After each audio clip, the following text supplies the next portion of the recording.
Então o objetivo dessa vídeo aula é mostrar rapidamente, de forma prática, como você vai configurar um ambiente para estudos na plataforma Microsoft.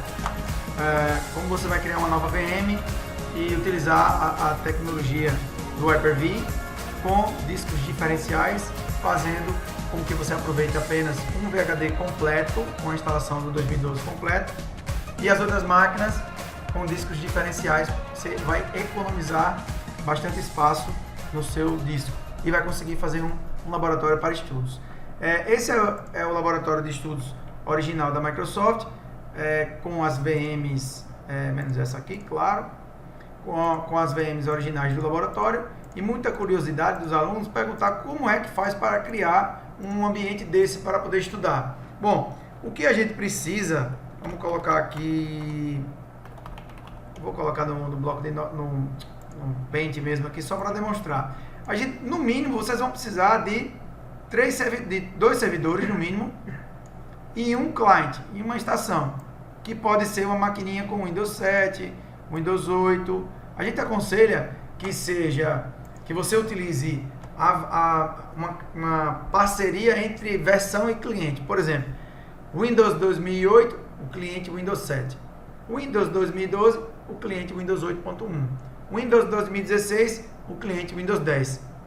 Se você utilizar sempre o cliente, a instalação na máquina desktop, na versão correta do servidor, você aproveita melhor as características do servidor. Você tem os recursos que o servidor foi projetado para lhe oferecer.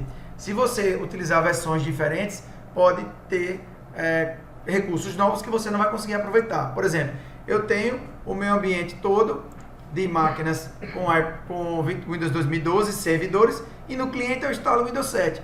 Vai conseguir logar no domínio? Vai. Vai conseguir aplicar as diretivas de grupo? Vai. Vai conseguir aplicar um bocado de coisa? Vai. Mas alguns recursos do Windows 2012 você não vai conseguir usufruir, ter o benefício, porque o Windows 7 não é o cliente, vamos dizer, o cliente oficial do Windows 2012. Seria o Windows 8.1.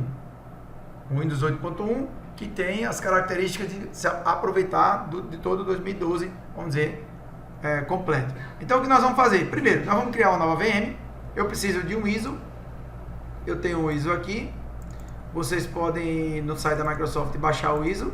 Eu tenho o ISO aqui. Beleza? A segunda coisa, criar um diretório. Vamos criar um diretório aí no C. Vamos todo mundo? Cria um diretório no C chamado VHD. Cria um diretório no C chamado VHD. Vê se você já tem. Essa gravação está sendo feita numa aula ao vivo do curso Windows Server 2012, da formação MCSA, o treinamento 24410, que é a parte de administração de Windows Server 2012. A gente deu uma pausa aqui do curso para poder responder essa curiosidade de montar um setup, de montar um laboratório para estudos. E o conhecimento que a gente vai partilhar agora aqui, vocês podem fazer para qualquer coisa, para qualquer tipo de estudo, não só o ambiente Microsoft, mas para qualquer outro tipo de estudo que vocês quiserem. Bom, a primeira coisa é criar um diretório chamado VHD, criamos. A segunda coisa, configurar corretamente os adaptadores de rede. Então a gente tem 3 tipos de adaptador de rede, o externo, o interno e o private e o particular. O externo, ele vincula a sua placa de rede física do seu computador ao mundo exterior. Então você pode colocar a VM para acessar o mundo exterior a partir dessa placa externa. Eu tenho uma aqui, ó. Essa placa aqui está vinculada com a minha placa real, gigabit, e aí se eu colocar uma VM para usar essa placa chamada LAN, ela vai ter acesso completo à minha rede física. Se eu criar do tipo interno, o Hyper-V vai criar um outro adaptador dentro da minha máquina física, que vai me permitir o meu servidor físico comunicar diretamente com as minhas máquinas virtuais através de um IP direto com as minhas máquinas virtuais. Então eu tenho comunicação do servidor físico com as máquinas virtuais. Eu tenho uma aqui. Isso é bem interessante para você poder acessar a máquina virtual direto, acessar ela pelo terminal server, copiar, colar um arquivo para dentro dela. É bem interessante usar o interno para isso. E o outro tipo é do tipo particular, ou privado, ou private, que é, aí sim, esse tipo de configuração, as máquinas ficam entre elas. Ficam configuradas entre elas, você não pode acessar ela do servidor físico a não ser através do console do Hyper-V. Fisicamente, através do servidor, dando ping ou tentando acessar ela via contrabarra, você não vai conseguir, porque elas estão numa rede totalmente isolada. Então, a primeira coisa é criar um adaptador de rede. A gente criou um adaptador de rede do tipo interno. Criaram aí no de vocês? Pronto, só isso. Bota o nome interno aqui. Quando a gente cria um adaptador do tipo interno, se eu abrir aqui o ncpa.cpl, ele vai me mostrar aqui, ó, o Hyper-V criou um V-Ethernet, que é um Virtual Adapter, um Virtual Ethernet do tipo interno. E aí você pode atribuir um IP para esse cara, que será o IP do seu ambiente de virtualização. No nosso caso aqui, vai ser a rede 172.16.0, com a classe B aí. Aí eu botei o 172.16.0, 201 para minha máquina física, tá bom? E as minhas máquinas virtuais, todas elas têm que ser desse tipo aí, o 172.16.0 alguma coisa. Legal? Bom, dito isto, com o adaptador de rede configurado de maneira correta, o que é que eu vou fazer? Criar minha primeira VM. Nova máquina virtual. Simples. Beleza. Nova máquina virtual. Legal. Tá me dando um assistente aqui. Antes de começar, o assistente vai lhe ajudar a criar a máquina virtual. Vou avançar. Como é o nome da sua VM? Da sua nova VM? Vamos chamar essa VM de Windows. Um nome muito difícil. Windows Server 2012 R2. Aí eu vou colocar assim, pai. Por que pai? Porque essa VM a gente não vai ligar, não vai mais trabalhar com ela. A gente vai utilizar ela somente para fazer as configurações. Ela vai ser somente o arquivo VHD de referência. Só que aqui eu vou ter que armazenar ela em outro lugar, né? Porque a gente decidiu que ia ser tudo no diretório VHD. Por padrão, o diretório do Hyper-V é esse aqui, ó, Program Data, Microsoft, Windows, Hyper-V. Inclusive, quem tiver antivírus, né, na máquina física, tem que colocar esse diretório aqui, ou o diretório onde estão armazenados seus arquivos de configuração de Hyper-V e os arquivos VHD, que são os arquivos das máquinas virtuais, tem que excluir do monitoramento em tempo real do antivírus. Isso vai causar prejuízo no ambiente de virtualização. Além de excluir o diretório dos arquivos de configuração e o diretório dos VHDs, onde ficam os arquivos virtuais, você também tem que excluir dois processos do monitoramento em tempo real do antivírus, que eu vou mostrar depois para vocês, que é o VMMP, se eu não me engano, .exe, e o WMMP, alguma coisa, .exe, aqui daqui a pouco eu digo direitinho os dois processos, que são esses dois processos aqui. Eu já vou dizer logo agora, é para não esquecer. Eles estão dentro do diretório System32. Um chama VM, olha ele aqui, ó, VMMS, pronto, desculpa, é esse aqui, corrigindo a informação. VMMS, você tem que excluir VMMS.exe, é o serviço de gerenciamento de máquinas virtuais. Esse cara você tem que excluir do monitoramento do antivírus. É só colocar o caminho completo, Windows, System32, contrabarra, VMMS.exe. Pronto, tirou esse processo, porque lá no antivírus tem exclusão de processo, exclusão de diretório, né? Um é exclusão de diretório, aquele diretório lá, Program Data, Hyper-V, ou C2.VHD, que é o nosso caso. Isso é exclusão de diretório. E exclusão de processo é o caminho completo do processo do arquivo.exe, certo? O outro é o desculpa, deixa eu ir para o começo aqui.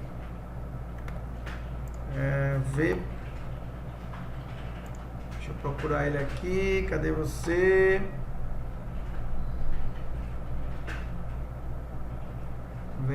Esse aqui, ó, VMWP.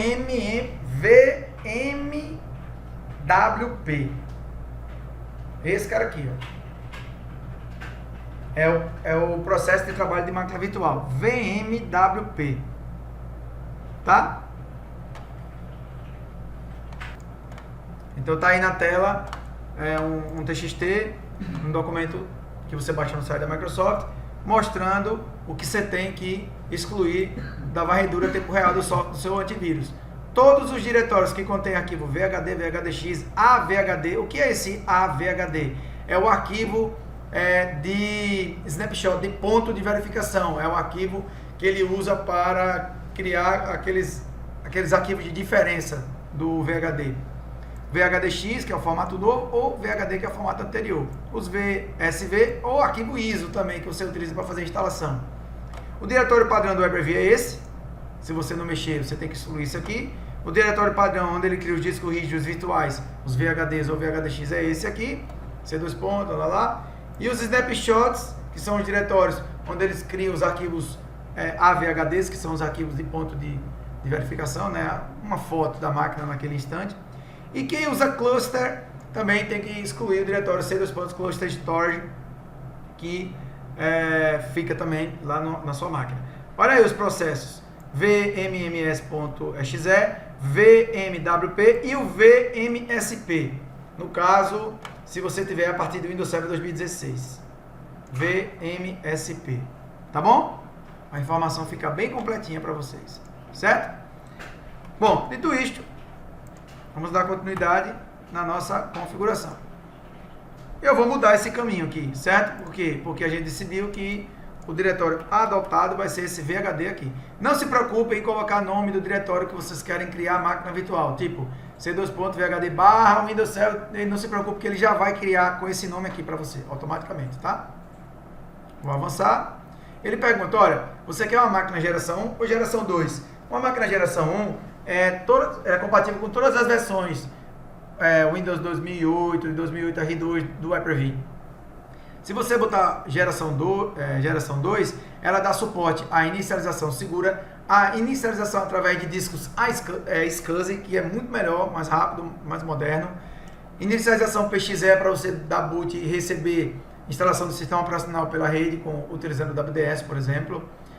E sistemas operacionais tem que ser no mínimo 2012 para frente. Ou seja, se você tem uma VM com 2012 para frente, pode dar preferência usar o geração 2. Se você tem uma VM de 2008 para trás, de 2012 para trás, melhor usar geração 1. Como a gente só vai usar aqui 2012 para frente, vamos escolher já geração 2 para a gente ter benefício de inicialização segura, inicialização com discos SCSI, inclusive dando mais performance no nosso ambiente virtualizado. Nós vamos avançar. Qual é o tamanho dessa VM? Vamos colocar aqui 1,5 GB, 1536. Lembre-se que isso é tudo multiplicado por 8, né? Certo? Para você poder ter 1 GB, é 1024, né? Quer ver? Não é isso? 1 vezes... Na verdade, eu sempre multiplico vezes 1024, né? 1 vezes 1024. Eita. Olha lá, 1024. Se eu quiser 4 GB. 4 vezes... Desculpa. 4 vezes 1024. É sempre por 1024, certo? Que é equivalente a 1 GB. 5 vezes 1024. Esse é o número correto que você tem que botar aí. 3 GB. Tem gente que bota 30000. Que está em megabytes, lembre-se. Eu preciso multiplicar por 1024 porque é giga transformado para megabyte. Mas não é 3 GB, não é 3000. O correto é 3 vezes 1024, que dá 372. O certo, se você quiser uma VM com 3 GB, se eu quiser uma VM com 1,5 GB, 1.5,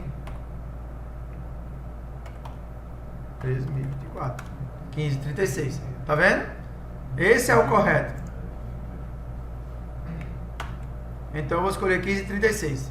Não vou utilizar memória dinâmica para essa máquina virtual. E qual é a placa de rede que eu vou usar? Nesse caso eu vou usar o interno.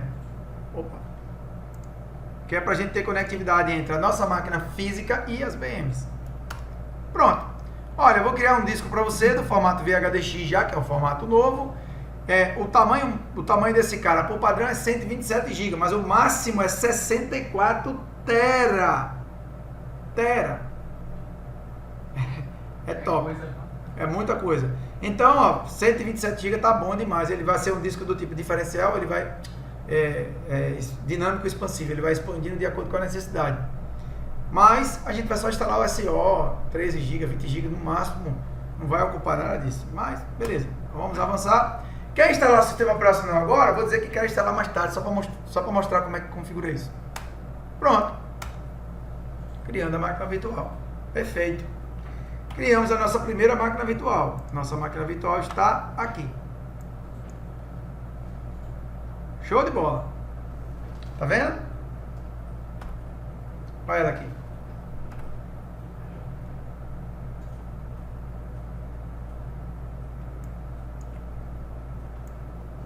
Eu esqueci como é que faz a setinha. Agora eu me lembrei. Olha ela aqui. Certo?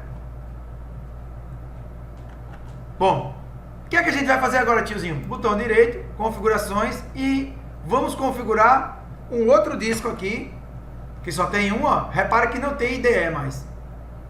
Mas eu posso acrescentar um HD, um IDE, tá? Se eu quiser. Eu posso vir aqui, ó, adicionar um hardware. Nesse caso não, que é versão 2 que a gente escolheu, né? Geração 2, aí tem que ser sempre SCSI, tá bom. Então eu vou chegar aqui no SCSI e vou dizer eu quero, IDE no caso aqui para DVD. Eu quero um DVD. Eu quero isso mesmo. Adicionar. Pronto. Ele vai acrescentar um controlador SCSI, controlador SCSI mesmo. E do tipo DVD. Aí eu vou selecionar um arquivo de imagem. Porque no C2.temp eu tenho o instalador do meu Windows 2012. Olha ele aqui, ó. Pronto. Vou aplicar e não vou dar o OK ainda. Lá em cima, onde tem firmware, aqui seriam as configurações da máquina mesmo, né, do hardware. Olha aqui, ó. Inicialização segura. A gente ganha esse recurso para evitar que código não autorizado seja executado em tempo de execução da máquina virtual. Isso é muito importante para garantir que a máquina está no ambiente seguro, porque no ambiente de virtualização, teoricamente, você vai ter um monte de VM subindo, né? E tem que estar o mais seguro possível. Só que a ordem de inicialização está errada, ó. A ordem de inicialização está indo primeiro pelo adaptador de rede, para depois para o VHD, para depois para o DVD. Então eu vou mover o DVD para cima. Só isso. E aqui do lado esquerdo eu tenho a quantidade de processadores virtuais. Eu vou mudar para 2.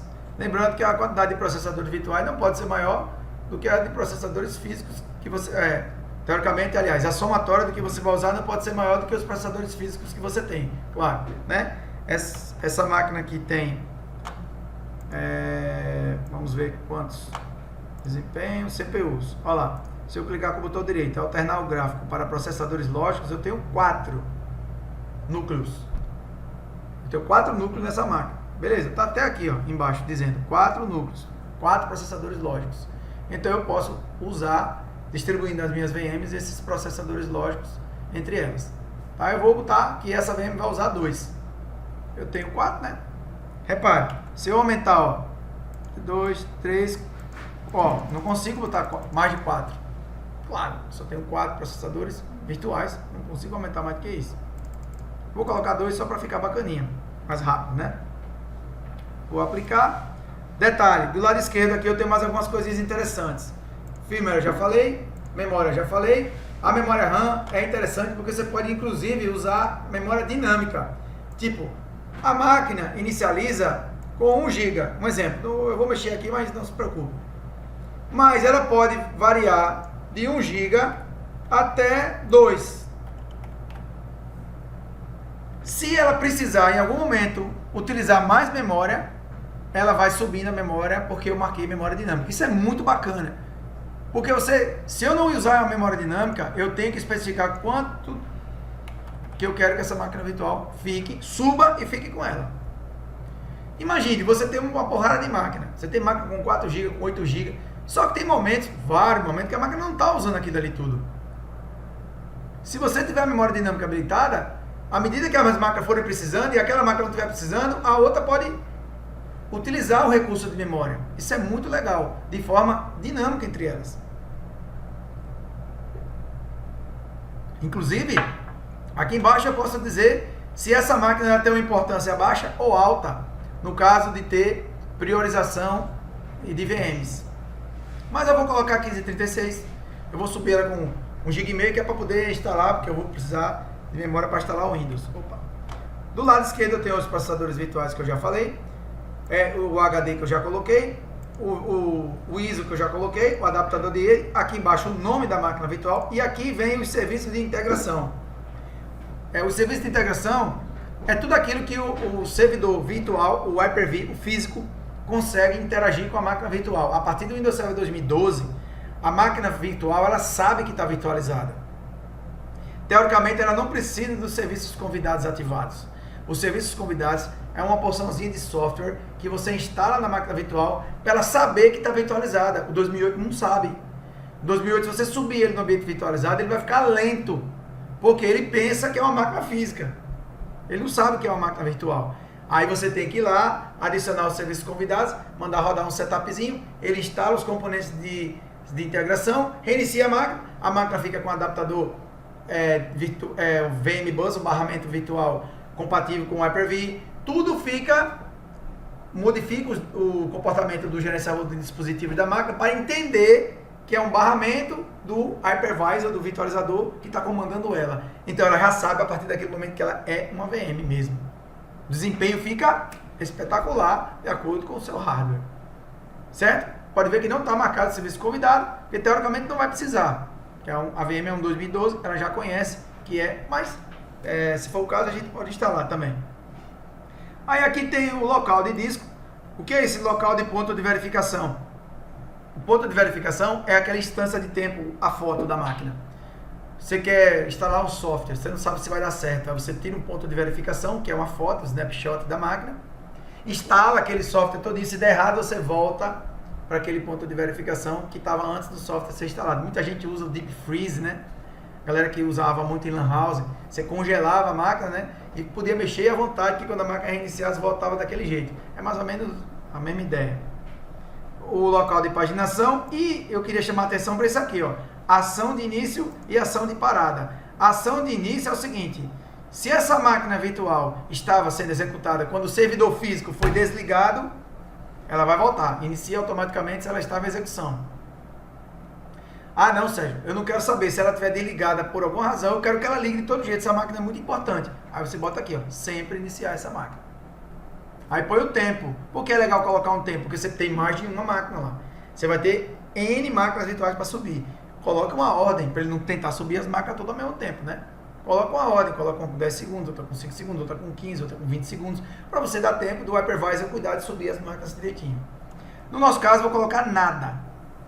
Por que nada? Porque essa máquina não pode subir. Essa máquina a gente vai instalar, vai desligar e breu. Certo? O que mais? Ação de parada automática. Se você desligar o servidor físico para uma manutenção, o que é que ele vai fazer com a máquina virtual? Ele vai salvar o estado da máquina. Ele vai pegar o que está funcionando, vai criar um arquivo, que é aquele arquivinho lá de memória VHD, e vai salvar tudo que estava na memória nesse arquivo AVHD. Tipo a hibernação. Ele vai criar um arquivo diferencial no disco e vai salvar tudo que estava lá. Quando você voltar a máquina, ele olha para aquele arquivo e volta tudo que a máquina estava fazendo, tudo que a máquina estava com tudo aberto.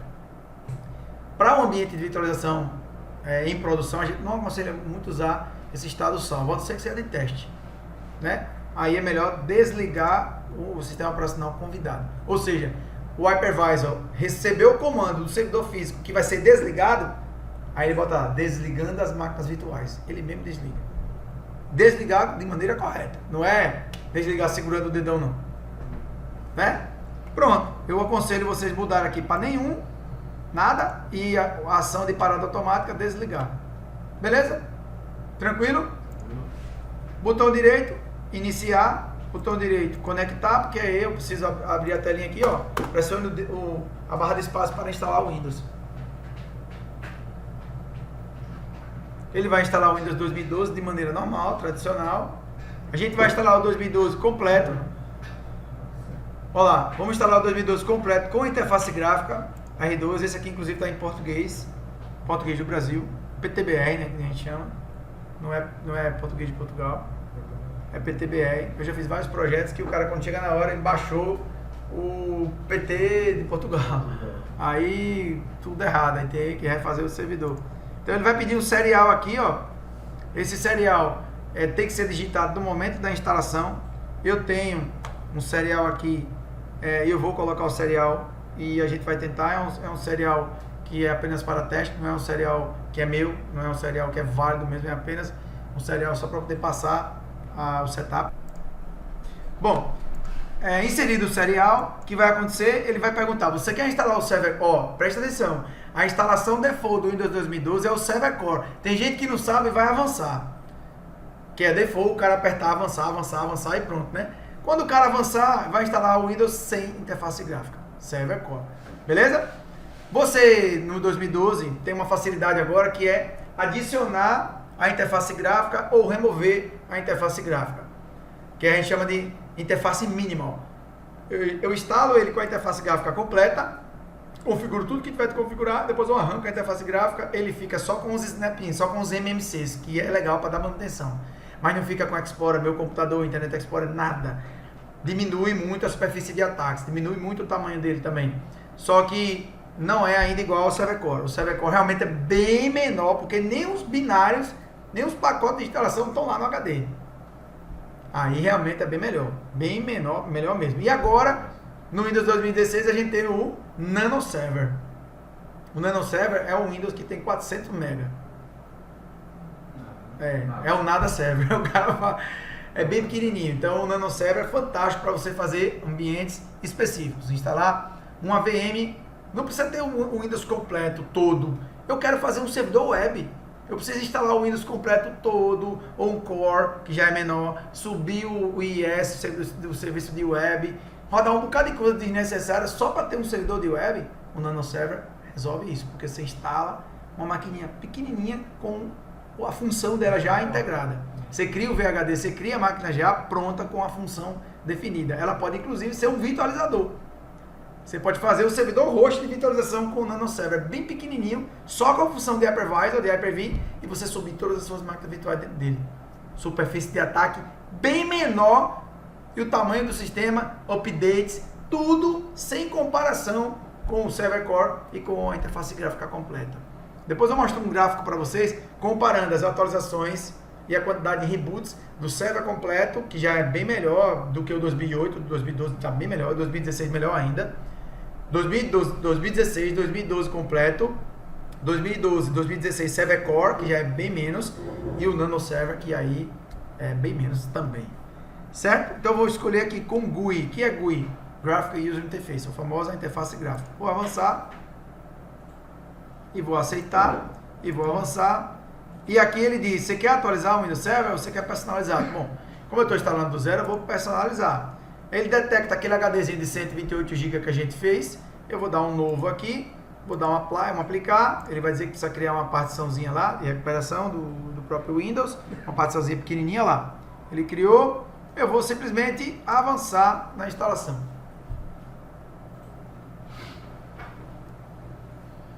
A instalação do Windows Server, ela dura exatamente 8 minutos. Pelo menos em todos os projetos que eu já fiz, mais ou menos 8 minutos. Eu vou dar uma pausa aqui no vídeo, né, para a galera que está assistindo o vídeo não ficar esperando aqui 8 minutos ele instalar. Se bem que no ambiente virtualizado, dependendo da máquina, pode ser até mais rápido, certo? A gente começou eu vou registrar o horário aqui para quando terminar a gente saber que horas quanto tempo ele terminou. Vou dar uma pausa aqui no vídeo. Bom, instalação finalizada. Eu pausei aqui o vídeo, mas ele demorou menos de 10 minutos para instalar. Então, coloca a senha. A primeira coisa que ele pede pós instalação, somente a senha de definição do administrador. Vamos dar o Ctrl Alt Del. Vamos logar a primeira vez como usuário administrador. A performance está boa, a máquina está funcionando direitinho, ele vai subir corretamente, a gente vai verificar somente se o Windows está ok, com certeza está tudo certo, não vamos precisar mexer em nada, nome de máquina, simplesmente a gente vai desligar esse Windows, só isso.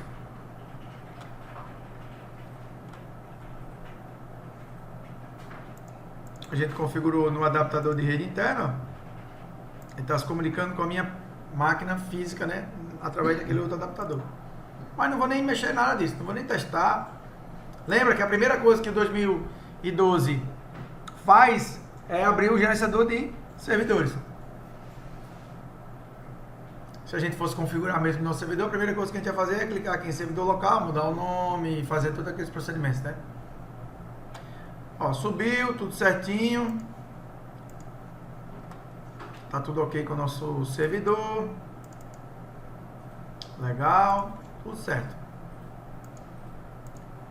Simplesmente vamos, botão direito aqui em cima da janelinha do Windows 2012 e desligar o nosso server. Botão direito, desligar o nosso server. Esse é o Windows 2012 Pi. A gente não vai trabalhar com essa máquina. Simplesmente foi o disco Pi. Eu chamei de Pi. A partir de agora, as VMs que nós vamos criar, nós vamos usar um disco que vai apontar para esse Pi. E esse outro disco que vai ser gerado vai ser só com as diferenças do que a gente for instalando a partir dessa nova instalação. Como é que a gente vai fazer isso? Eu vou criar uma nova VM e não vou criar disco. Tenho que criar um novo disco primeiro e anexar ele à VM. Vamos fazer o seguinte, vamos criar logo o disco, novo, disco rígido. Do lado direito aqui, ó, novo, disco rígido. Vai abrir aquele assistente novamente, se eu quiser não exibir mais esse assistente, eu já clico aqui, ó. Eu vou avançar. Ele quer VHD ou VHDX, eu vou escolher VHDX, que me dá suporte até 64 terabytes, sendo que no VHD ele me dá até 2 terabytes. No VHDX eu tenho 64 terabytes. É brincadeira. Vou avançar. Aí pergunta, ó, você quer tamanho fixo? Você quer expansão dinâmica? Aquele disco que a gente usou, né, da outra vez, que ele vai crescendo de acordo com... Ou seja, tem muita diferença do disco fixo para o disco dinâmico? Ainda tem, mas pouquíssimo, assim, para o que era antes. Se você tem um servidor de produção, banco de dados, a gente ainda aconselha colocar como disco fixo. Ele já vai separar o pedaço lá do seu HD físico, né, para o VHD, para a máquina virtual, já com o tamanho definido, já de blocos. Então tem uma pequena diferença ainda de performance, mas tem. Ainda existe. Mas para o resto das máquinas virtuais, servidor de AD, arquivo, pode botar como expansão dinâmica que você não vai ter perda de storage. Ele vai crescendo de acordo com a necessidade. E esse aqui, disco de diferenciação, esse é o que a gente vai usar. Esse é o cara que usa a relação de pai com filho, como está dizendo aí, ó. Vamos usar esse cara. Ele pergunta, como é o nome do disco? O disco que será o disco filho. Eu vou colocar como Windows. Vou colocar assim, para abreviar, tá? W 2012 LON DC1. Vamos seguir aquela nomenclatura do curso, né? Esse vai ser o Active Directory. LON DC1. Só vou colocar o W 2012 no começo aqui para ficar diferente. Mas, lembre-se, não é essa a localização que eu quero. Eu quero no diretório VHD. Eu quero aqui. Vou avançar. Quem é o pai? Ele pergunta, ó, como é um disco de diferenciação, onde é que está o pai desse disco? Está lá no diretório VHD, no Windows 2012 R2 Pi. Na pasta Virtual Disks, o arquivo Windows Server 2012 R2 Pi.vhdx. Avançar. Olha, eu vou criar um disco filho com o nome W2012-LON-DC1 e vou na verdade era para a gente ter criado um diretório, mas na hora de criar a máquina virtual a gente aponta. E eu vou usar o disco Pi que está nesse outro diretório aí, ó. W2012R2 Pi. O correto até era você mudar esses diretórios, botar o nome do diretório assim, W2012 Pi, para não ficar esse nome grandão aí, né? Mas tudo bem, já serve. Pronto. Eu só fiz criar um novo VHD. Onde é que esse VHD ficou, Sérgio? Ficou aqui, ó. Olha ele aqui. Rapaz, olha o tamanho do VHD. 4 MB só.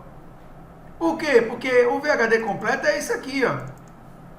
8 GB, 8.458.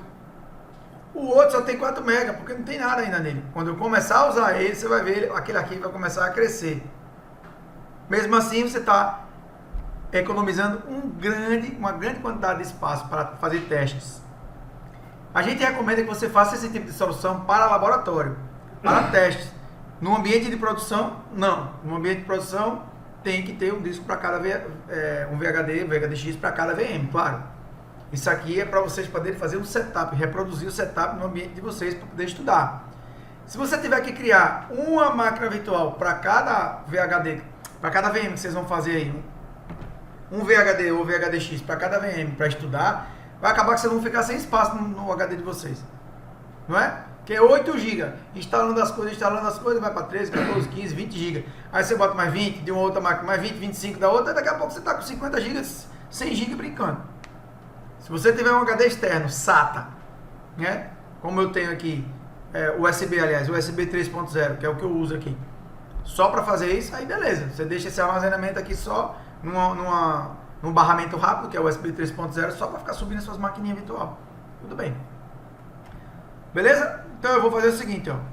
Eu vou criar agora uma nova VM, nova máquina virtual. O disco eu já criei. Vou avançar. Como é o nome da máquina virtual? Vou chamar ela de W2012-LON-DC1. Esse é o nome da VM, né? A gente criou o nome do disco naquela hora. Eu vou apontar para o diretório VHD.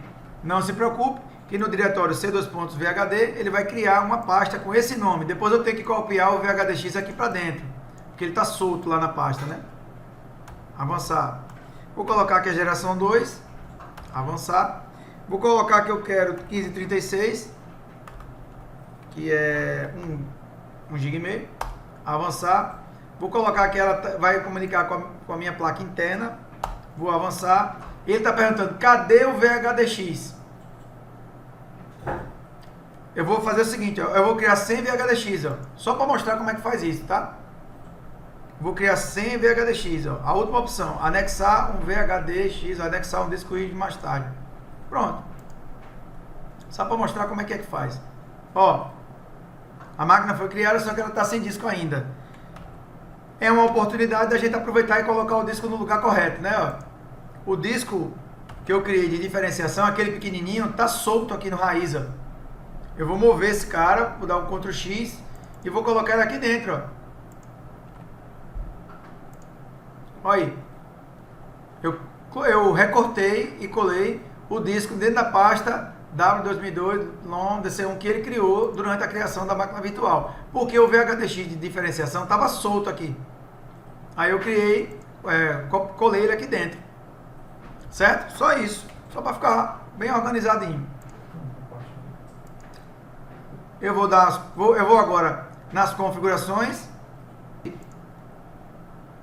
Então, quando ele criou a pasta W2012-LON-DC1, eu recortei e colei o arquivo aqui dentro.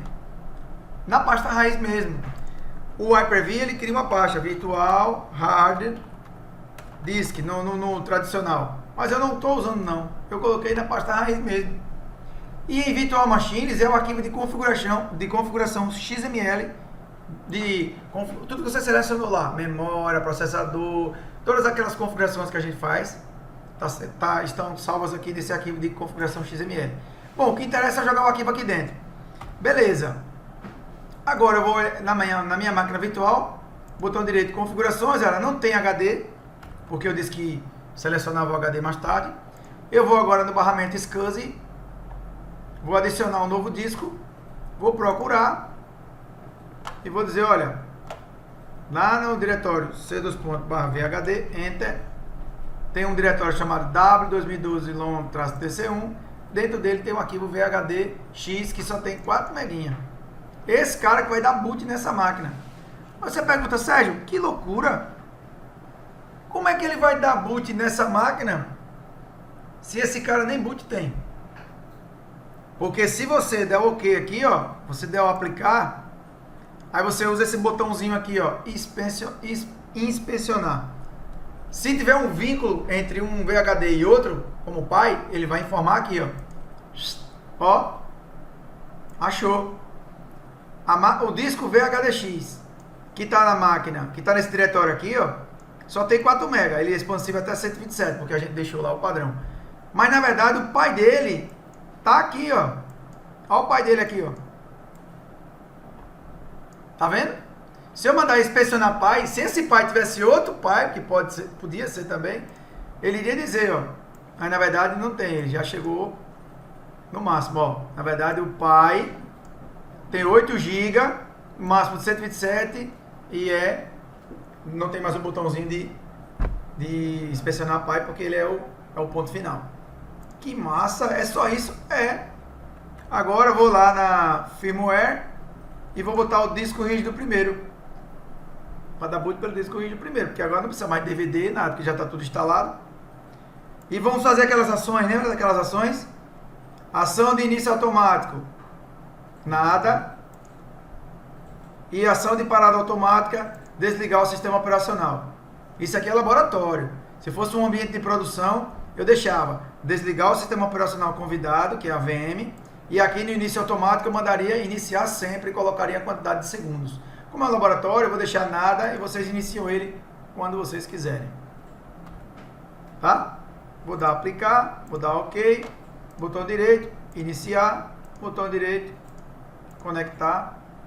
Ele vai subir e vai trazer o meu Windows 2012 prontinho para uso, sendo que eu não estou usando aquele arquivo, o pai. Eu estou usando o filho que está apontando para o pai nesse momento. Qual é a vantagem de fazer assim, Sérgio? Eu vou criar várias máquinas virtuais com tamanho de arquivo bem reduzido apontando para o pai. Então eu vou ter um banco de dados do Windows 2012, que é a instalação do 2012, que é o arquivo grandão, que vai alimentar todas as minhas outras máquinas virtuais que eu quiser apontar para ele como disco de diferencial. E assim você consegue fazer um setup, você consegue fazer um laboratório, economizando espaço em disco, com a performance razoável. Claro, repito, não é para fazer isso em produção, é apenas para testes. Em produção, assim que eu digo, botar um serviço de produção para funcionar de verdade. Mas se você tiver na sua empresa que quiser fazer isso para homologar uma versão de algum aplicativo, você não quer ficar gastando muito espaço, você está sem muito espaço no seu storage, pode usar o disco diferencial, mas não coloque para funcionar de verdade na empresa, né? Senão pode ter problema de perda de desempenho. Claro, porque é um disco que depende de outro, né? É um VHD que depende de outro VHD. O que é que a gente vai fazer aqui, ó? Vamos configurar o nosso Windows Server pela primeira vez. Vamos usar o gerenciador de servidores. Vamos colocar o nome dele, W2012, London, vamos colocar o IP. Vamos finalizar o nosso assistente aqui, o nosso setup, instalando o Active Directory nele. Vamos fazer isso? A gente instala o AD nele, ele vai desligar. Quando ele reiniciar, a gente tem o AD prontinho. E aí a gente faz um outro servidor, que vai ser o servidor para a gente fazer um DNS, réplica, que a gente vai trabalhar, que seria o objetivo da aula de hoje, fazer o DNS secundário. Bom, então logo após o servidor ser instalado, utilizando o recurso do disco Pi e do disco de diferenciação, o próximo passo seria configurar, através do gerenciador de servidores, o nome da máquina, o IP da máquina, configuração de área de trabalho remota, firewall, todas aquelas configurações que a gente faz assim que a gente instala o nosso server. Por curiosidade, vamos ver quanto é que está esse arquivo. O arquivo já aumentou para 356 MB. Mesmo assim, 388 MB. Se eu tivesse que subir uma outra máquina utilizando a técnica antiga, eu teria que instalar o Windows Server de novo. Eu teria dois arquivos de VHD com 8 GB, 8.4 GB cada um. Ou seja, eu estaria usando 16, quase 17 GB do meu servidor. Desse jeito eu estou usando 8. Nem 9 GB. Somando 8 de lá com o daqui. Certo? Tá vendo? Realmente você economiza bastante e fica uma forma interessante de você montar o seu laboratório. Espero que tenha sido útil esse vídeo. Apenas um vídeo curto, não tão curto assim, mas a gente explicou em detalhes, 40 minutos aqui de vídeo já. Mas espero que vocês tenham aproveitado e pode voltar o vídeo a hora que quiser, assistir de novo, para poder montar as outras máquinas. O interessante é você ter, no mínimo, essa configuração aqui. 2 servidores em uma estação, pelo menos isso. Se você puder ter mais de um, melhor ainda, que você vai fazer, no caso, 3 servidores, 4 servidores, para você fazer vários exercícios. Mas pelo menos 2 servidores em uma estação, logado no domínio, já dá para fazer bastante exercício. Dá para configurar o AD aqui, o réplica, o DNS primário, secundário. Dá para configurar esse cara aqui com servidor de DHCP e etc e tal. Compartilhamento de arquivos, dá para replicar o DFS, que a gente vai ver isso depois. E a estaçãozinha logando no domínio, com Windows 8.1, que seria interessante, né? Logando no domínio, aproveitando os recursos do domínio, com mapeamento de unidade, redirecionamento de pasta, papel de parede, restrições de desktop. Então seria interessante ter no mínimo esse tipo de ambiente. Beleza? Espero que tenha sido útil para você e valeu, obrigado aí por ter assistido o vídeo. Um abraço para todos e tchau, tchau.